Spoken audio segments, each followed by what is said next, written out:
con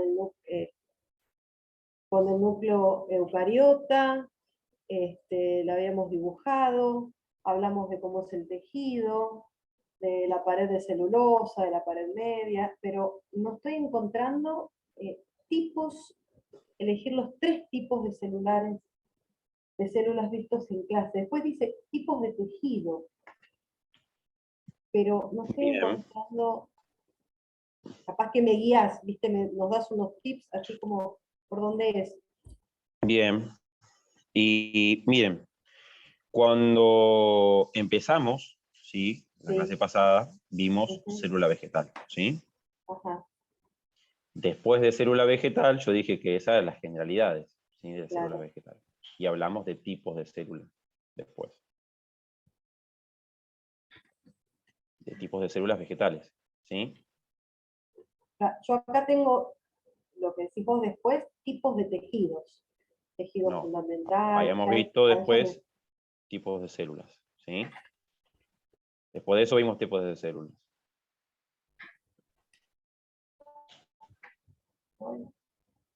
Una vez que hablamos, ahora estoy volviendo para atrás, ¿sí? Para ver todo lo que habíamos visto la semana pasada. Sí, porque, viste, yo primero nos hablaste que fue un poco de repaso, hablaste de histología, de los cortes que se hacen con el micrótomo, estaba el dibujo de la ¿Ven esto? célula. Tipos, ¿ves? Histología, tipos celulares. Sí. Acá dice tipos celulares. Entonces, cada tejido, ¿sí? Tipos celulares. ¿Por qué? Porque hay células, ¿sí? De pared más finas, células muertas a la madurez, ¿sí? Ajá. El elemento de tubo criboso es el tipo de célula del floema, por ejemplo. ¿Sí? La traqueida, ¿sí? Es un tipo de fibra, por ejemplo, y es un tipo celular, por ejemplo, ¿sí? Pero el tejido donde está la traqueida es el xilema, ¿sí?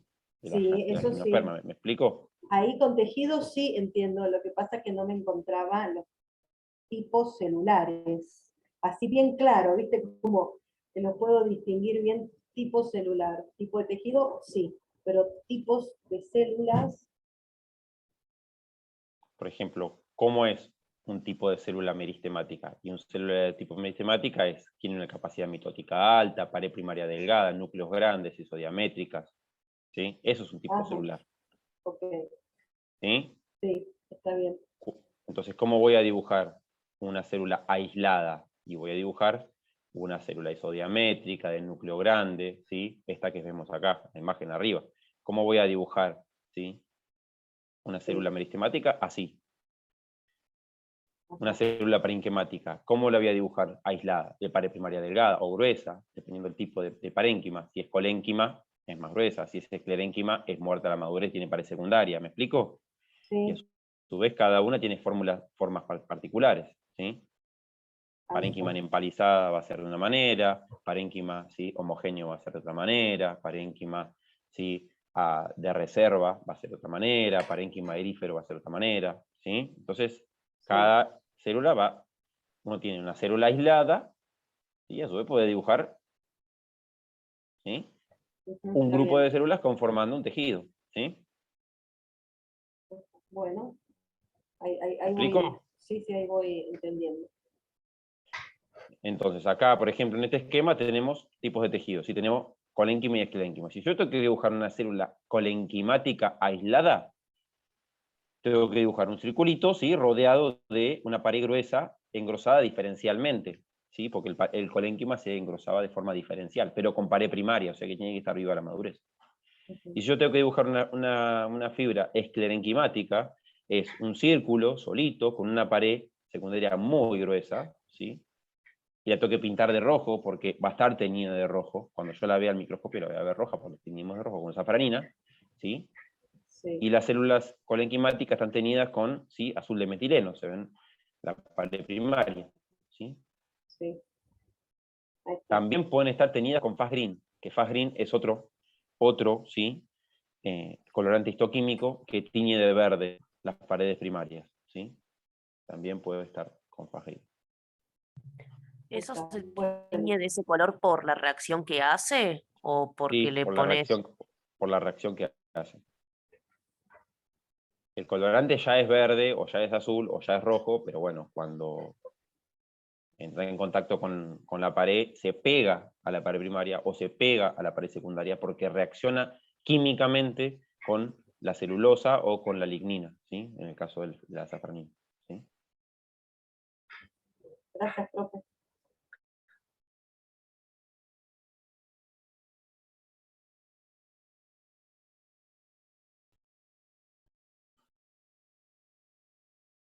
O sea, esto que está acá, ¿sí? Que se ven esos puntitos rojos, son los núcleos. Y eso es un colorante específico para núcleos, ¿sí? Yo ahora no me acuerdo cómo es el colorante específico para núcleos, pero existe. Y está ahí, se puede ver así.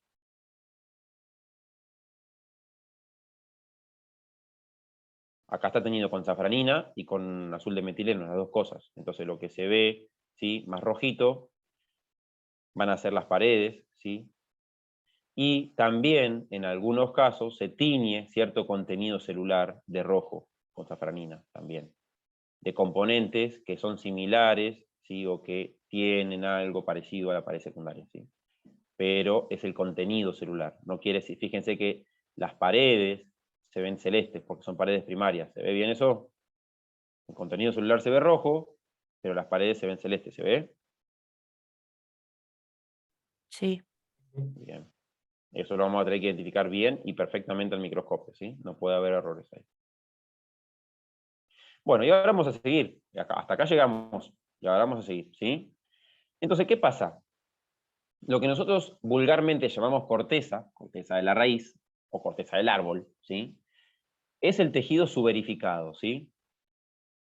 Es el crecimiento secundario de la rizodermis, ¿sí? Entonces la rizodermis, ¿sí? La rizodermis da un crecimiento secundario, ¿sí? Y se transforma en un meristema lateral, ¿sí? Cuando pasa a ser crecimiento secundario. La rizodermis, ¿sí? Va a formar un felógeno, ¿sí? O una felodermis en la raíz. O sea, la rizodermis se va a transformar en felodermis, y la epidermis se va a transformar en felógeno en el crecimiento secundario. Felógeno. Y el felógeno, ¿sí? ¿Sí? Va a dar hacia adentro, ¿sí? Hacia adentro, ¿sí? Corteza, y hacia afuera, suberocorcho. Lo mismo va a pasar con la felodermis, con la con la felodermis, ¿sí? De la raíz. Va a dar hacia adentro corteza y hacia afuera, ¿sí? Suberocorcho también, o tejido suberificado de la raíz, ¿sí? Entonces, cuando nosotros vemos un árbol, una planta de crecimiento secundario, eso que se empieza a poner marroncito es porque ya no es más epidermis, sino que se transformó en felógeno en la parte del tallo y empezó a producir suberocorcho, ¿sí? Que es ya células muertas de crecimiento secundario, que más bien son de protección, protegen a la planta muy bien, ¿sí? Del calor, del frío, del agua, ¿sí? Y de los golpes, obviamente. Y esa felodermis, ¿sí? Cuando el cambio que está por dentro, en el caso del tallo, sigue creciendo porque el cambio sigue creciendo, ¿sí? A veces se raja, ¿sí? Se raja. ¿Por qué? Se raja porque el cambio a veces crece más rápido. Entonces, o sea, el volumen del tallo interno, ¿sí? Hace que se raje la parte de afuera, ¿sí? Y eso se rellena instantáneamente por tejido de felógeno nuevo y se va rellenando con tejido nuevo. Entonces, por eso vemos que a veces lo que llamamos corteza está medio como rajado, cuarteado, ¿sí? ¿Me explicó? Sí. Y donde había estomas, en algún tallo, porque algunos tallos tienen estomas, el estoma se transforma en una estructura que se llama lenticela.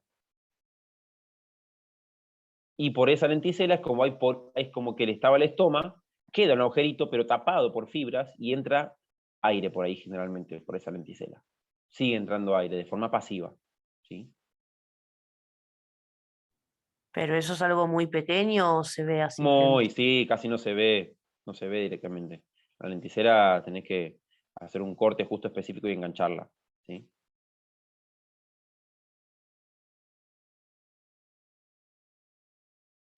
Pero bueno, sepan que la epidermis se transforma en felógeno y deja de ser un tejido solamente, ¿sí?, de protección para ser el felógeno un tejido de crecimiento también lateral, ¿sí? O sea, de engrosamiento. El felógeno también hace que el árbol engrose, ¿sí? No tanto como el cambium, pero engrosa, ¿sí? Tanto en el tallo como en la raíz, la felodermis, ¿sí?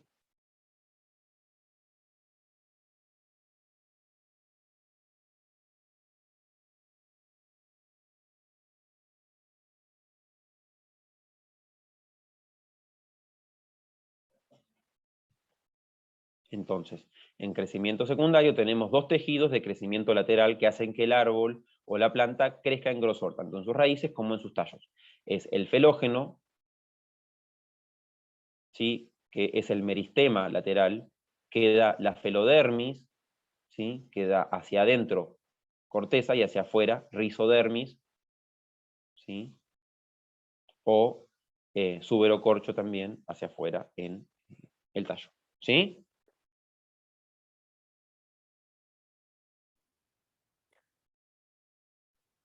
Y lo que está dentro del cambium, que lo indica como el xilema y más al centro la médula. No, Ahí. acordate que en la raíz no hay médula, en la raíz hay... vos estás viendo el tallo, el de arriba, decís vos. Sí, por eso estaba mirando El tallo ese tiene esquema. médula, sí. La médula solo está en el crecimiento primario, y una vez que el árbol empieza a adoptar crecimiento secundario, crece hacia adentro del xilema hasta que la médula es consumida por el xilema, ¿sí? Es aplastada.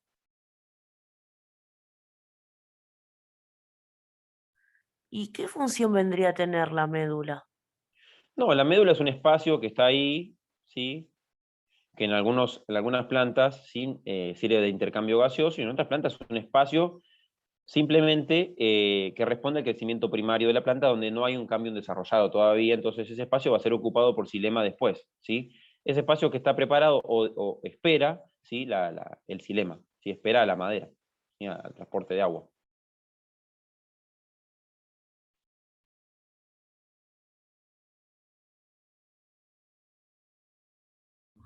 Y el floema no está ahí. No, no, porque el floema siempre crece hacia afuera y el xilema crece hacia adentro, siempre, ¿sí? En la raíz se invierte, en la raíz es como que a veces el xilema también puede crecer por fuera, como se ve ahí, ¿sí?, en las puntas de la... Sí, ahí lo encontré, que está el floema, que como habías dicho antes, está el de un lado y del otro del cambio. Claro, exactamente. Bueno, entonces, ¿qué pasa en esta raíz? ¿Sí? ¿Qué pasa en esta raíz? Vamos a encontrar, sí, que en monocotiledóneas las raíces van a ser de tipo aplostélica, y en dicotiledóneas van a ser actinostélicas, ¿sí? Y eso lo vamos a ver en cortes, ¿sí? Y el floema siempre va a rodear al xilema, ¿sí?, en las raíces, tanto en la aplostela de monocotiledonia como en la diquiostela de dicotiledonia, ¿sí? Dicotiledonia.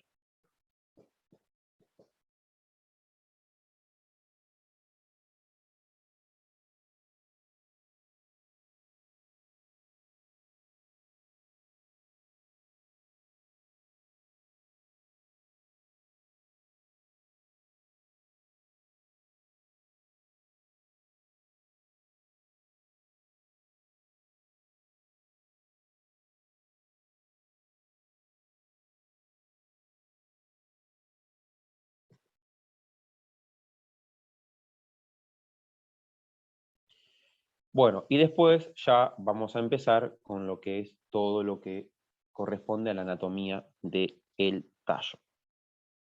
Anatomía del tallo, que esta es... Bien. Y vamos a dejar acá, y esto lo terminamos ya la clase que viene, ¿sí? Terminamos con todo lo que sigue, que es tallo y hoja. Hoy hicimos epidermis y raíz, y la clase que viene hacemos tallo y hoja, ¿sí? Y con eso completamos todo lo que vamos a ver el otro sábado, ¿sí? Dale. Ok. Bueno, profe, muchas gracias.